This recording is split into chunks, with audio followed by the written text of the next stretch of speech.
నమస్తే. నేను మీ Gopi. Welcome back to మనం టీవీ. ప్రస్తుతం మనతో పాటు ఉన్నారు పొలిటికల్ అనలిస్ట్ అంకమ్మరావు గారు. ఆయనతో మాట్లాడదాం. సార్ నమస్తే అండి. నమస్తే అమ్మా. సార్, మచిలీపట్నంలో అందరు తెలిసిన విషయమే పేర్ని నాని. ఒకప్పుడు అధికారంలో ఉన్నప్పుడు ఆయన నోటికి హద్దు అదుపు లేదు. సో ఆయన ఏదైతే ఈ రేషన్ మాఫియా కుంభకోణంలో 30 కోట్ల రూపాయలు కుంభకోణం జరిగింది. నేను విచారణలో తేలింది. అందులో భాగంగా వాళ్ళ మేనేజర్‌ని కూడా అరెస్ట్ చేయడం జరిగింది. తేజ ఆయన పేరు. సో ఈ కేసు అనేది రోజు రోజుకి పెద్ద అవుతుంది. ఇది పేర్ని నాని కుటుంబానికి ఉచ్చు బిగించుకుంటుందా అనే ఒక వార్తలు కూడా బాగా వైరల్ అవుతున్నాయి. సో దాని మీద మీ విశ్లేషణ. నిస్సందేహంగా ఇందులో దోషులనే వాడు ఎవరు తప్పించుకోలేరు. వాళ్ళు అక్కడ జరిగిన కుంభకోణంలో మా పాత్ర ఉందని చెప్పని వాళ్ళకై వాళ్ళే ఒప్పుకున్నట్టు. ఓకే. ఎందుకంటే ఏ రోజైతే వాళ్ళు సబ్ కలెక్టర్ దగ్గరికి వెళ్ళేసి చెక్ ఇచ్చేసి నష్టపరిహారం మేము చెల్లిస్తున్నామని చెప్పని లిఖితపూర్వకంగా ఏదైతే చెప్పారో ఆ రోజే అక్కడ జరిగిన కుంభకోణంలో వాళ్ళ పాత్ర ఉంది, వాళ్ళ ప్రమేయం ఉంది, వాళ్ళ ద్వారానే జరిగిందనేది నిర్ధారణ అయింది.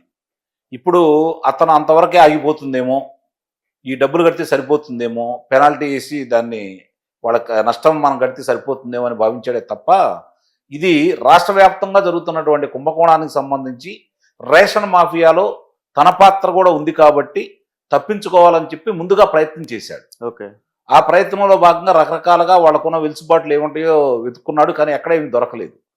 చివరగా అంతిమంగా చంద్రబాబు నాయుడు గారిని మంచివాడిగా చిత్రీకరిస్తూ స్థానిక మంత్రి గారు శాసనసభ్యుడైనటువంటి కొల్లు రవీంద్ర గారిని ప్రతినాయకుడిగా చిత్రీకరిస్తూ చంద్రబాబు నాయుడు గారు వాళ్ళని మందలించాడు. ఆడవాళ్ళ మీద మీ ప్రతాపం అని చెప్పి చెప్పాడు. ఈ విధంగా ఒక రకమైనటువంటి మైండ్ గేమ్ ఆడాడు అనేది మాత్రం వాస్తవం. అంటే చంద్రబాబు గారిని బాగా పొగట్టం పొగిడితే కేసు కొట్టేస్తారు. పొగిడితే కొంచెం ఆయన ఇదన్నీ దృష్టిలో పెట్టుకుని చూసారా ఆడవాళ్ళ మీదకి వెళ్తున్నారు. అక్కడ చట్టం తన పనిజాన్ని చేసుకుపోతా ఉంది కాబట్టి చాలా స్పష్టంగా కనపడతా ఉంది.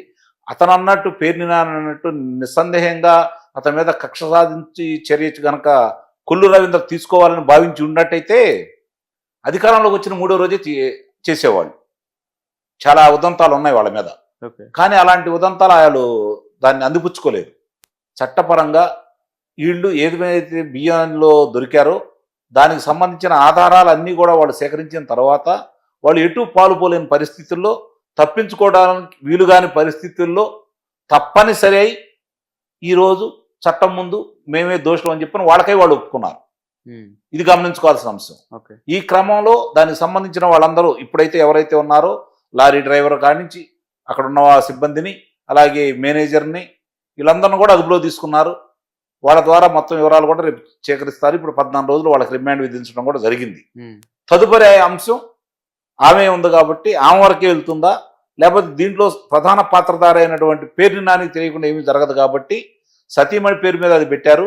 ఆడవాళ్ళని అడ్డం పెట్టుకున్నాడనే అభియోగం కూడా మన కళ్ళ ముందు కనపడతానే ఉంది కాబట్టి ఇంతవరకే ఆగిపోతుందా, పేర్ని నాని దగ్గరికి వాళ్ళ కుమారుడి దగ్గర కూడా వెళ్తుందంటే నిస్సందేహంగా వాళ్ళ వైపు కూడా వేళ్ళు చూపిస్తున్నాయి అనేది జగమెరిగిన సత్యం. అంటే ఇదంతా నడిపించింది పేర్ని నాని వాళ్ళ కొడుకు అని చెప్తున్నారు. దానికి ఏమంటారు? ఎవరన్నా సరే, ఇప్పుడు ఆ పేర్ని నాని అయినా కొడుకైనా సరే, పేర్ని నాని కొడుకు ఎలా సాధిస్తాడు?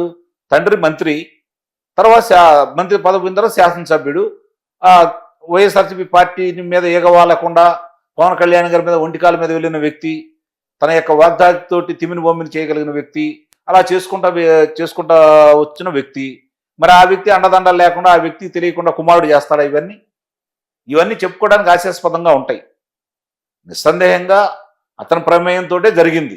కాకపోతే కొంచెం చురుగ్గా, ఎందుకంటే నేనెటు పోటీ చేయట్లేదు కాబట్టి నా కొడుకు తర్వాతే నిలబడతాడని చెప్పి అట్లా అతన్ని నిలబెట్టారు కదా. అవును. మరి అంటే రాజకీయ వారసుడిగా ఎదిగేవాడికి రాజకీయం కంటే కూడా ఎలా సంపాదించాలో మార్గాలు చూపించి ఉంటాడు. ఓకే.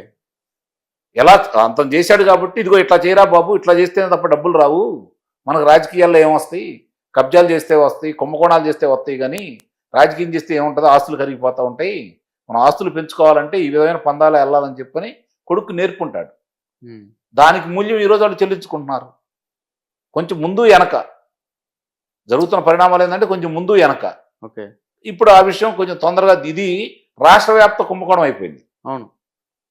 దేశానికి అప్రతిష్ట తీసుకొచ్చే కుంభకోణం అయిపోయింది.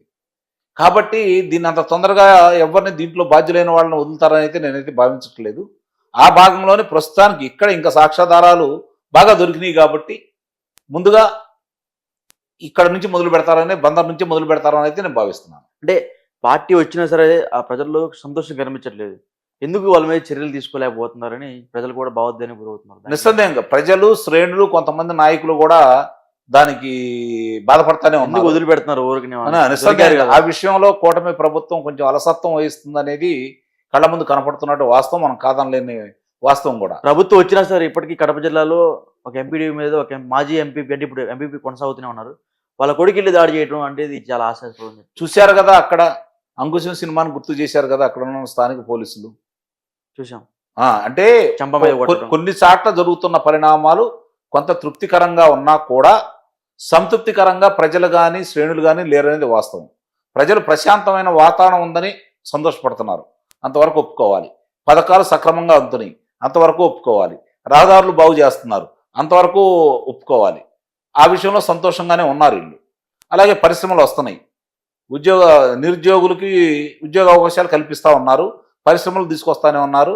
ఆ విషయంలో ఎవరు కూడా అసంతృప్తి అయితే లేదు. కానీ వీటన్నిటికి కాదు మిమ్మల్ని గెలిపించింది మేము, వాళ్ళు చేసినటువంటి అవినీతి, అక్రమాలు, దౌర్జన్యాలు, దోపిడీలు, హత్యలకి వాళ్ళని శిక్షిస్తారని చెప్పని ప్రజలు ఇప్పటికీ భావిస్తున్నారు.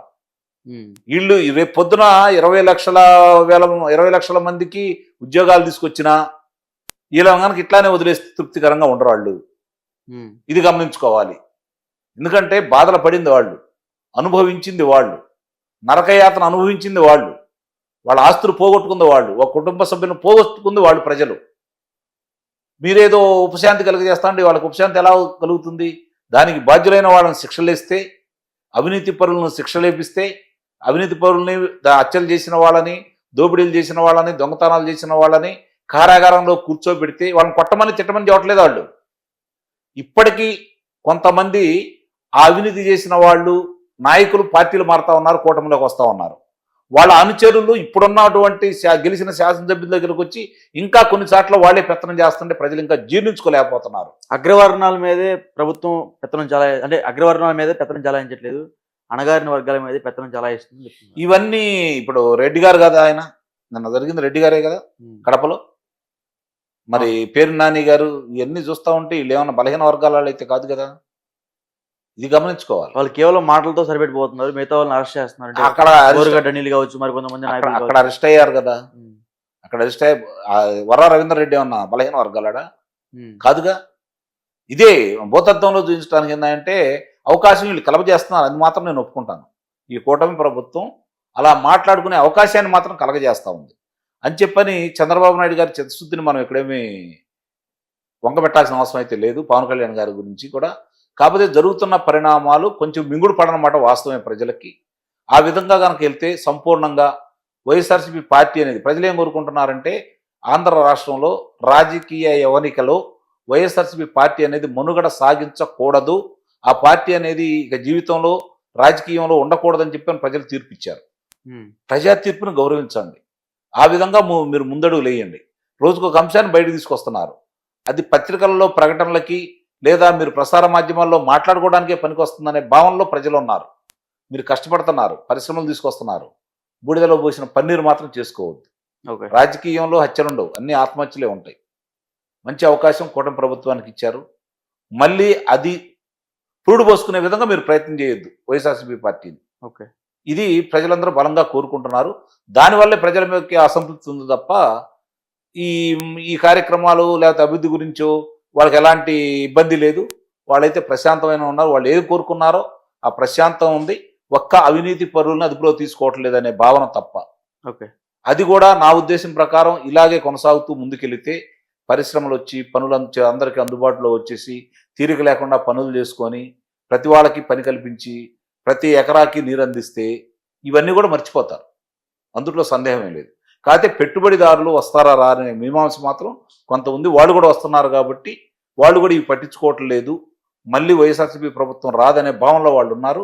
ప్రజలు కూడా దీన్ని అర్థం చేసుకొని కొంత వాళ్ళ బాధ ఉంటుంది కాబట్టి వాళ్ళకు ఉపశాంతి కలగాల. రఘురామకృష్ణరాజు గారికి చేసినట్టుగా దాడి చేయమని కోరుకోవట్లేదు. అచ్చెన్నాయుడు గారి లాగా అర్ధరాత్రి పూట ఆయన అస్వస్థతలో ఉన్నా కూడా అదుపులో తీసుకొని ఇబ్బంది పెట్టినట్టు ఉండాలని కోరుకోవట్లేదు. ఇట్లా మిగిలిన నాయకులను ఏ విధంగా అయితే జేసీ ప్రభాకర్ రెడ్డి చేసినట్టు చేయాలని ప్రజలైతే కోరుకోవట్లేదు. కానీ వాళ్ళని అలా తిరగనివ్వద్దు. కళ్ళ ముందు వాళ్ళు చేసిన పాపాలు శాపాలై కనపడతా ఉన్నాయి కాబట్టి, వెంటాడుతూ ఉన్నాయి కాబట్టి వాళ్ళని అదుపులో తీసుకోండి, శిక్షించండి కోరుకుంటున్నారు. ఆ విధంగా ఈ కూటమి ప్రభుత్వం పయనించే చట్టపరంగానే ఒక్కోళ్ళు చట్టపరంగానే ఆధారాలు కనపడుతున్నా కూడా న్యాయస్థానం కూడా ఇంక ఈ ప్రభుత్వాన్ని పిఎస్ఆర్ ఆంజనేయుల విషయంలో తప్పుపట్టిన ఉదంతాన్ని కనుక మనం గమనించుకుంటా ఉంటే అది అయిన తర్వాత కూడా ఇప్పటివరకు అతని మీద ఎలాంటి చర్యలు తీసుకోలేదు. కాబట్టి ప్రజలు ఇంకొంచెం ఈ ప్రభుత్వం మీద ఇబ్బందికరంగానే వాళ్ళు భావిస్తూ ఉన్నారు. దీన్ని సరిదిద్దుకోవాల్సిన బాధ్యత ముఖ్యంగా చంద్రబాబు నాయుడు గారికి ఉంది. చంద్రబాబు నాయుడు గారే ఈ రాష్ట్రాన్ని కాపాడగలడు, ముందుకు తీసుకెళ్ళగలడు, మన భవిష్యత్తుని ఆయన ముందుకు తీసుకెళ్తాడు, మన భవిష్యత్తుకి ఆయనే భరోసాని నమ్మి అందరూ ఆయన ఉన్న కూటమికి అధికారాన్ని చేపట్టారు. కాబట్టి ముఖ్యంగా ఈ బాధ్యత అంతా కూడా చంద్రబాబు నాయుడు గారి మీద ఉంది అని చెప్పి అయితే నేను భావిస్తున్నాను. దీనికి స్థానిక శాసనసభ్యులు చాలామంది కూడా సహకరించట్లేదు చంద్రబాబు నాయుడు గారికి. ఇది గమనించుకోవాల్సిన అంశం. నేను మరోసారి చెప్తున్నాను, చాలామంది శాసనసభ్యులు చంద్రబాబు నాయుడు గారికి ఆశయాలకు అనుగుణంగా, తెలుగుదేశం పార్టీ సిద్ధాంతాలకు అనుగుణంగా పనిచేయట్లేదు అనేది మాత్రం వాస్తవం. అందుకే అంత కాన్ఫిడెంట్ చెప్తున్నా మీకు ఏమన్నా? నిస్సందేహం చాలా ఆధారాలు కళ్ళ ముందు కనపడతా ఉన్నాయి. చాలా అంటే చాలా ఆధారాలు కనపడతా ఉన్నాయి. నిస్సందేహంగా చెప్తున్నాను. అందుట్లో ఎలాంటి సందేహం కూడా ఏం లేదు. Okay sir, thank you sir. Thank you.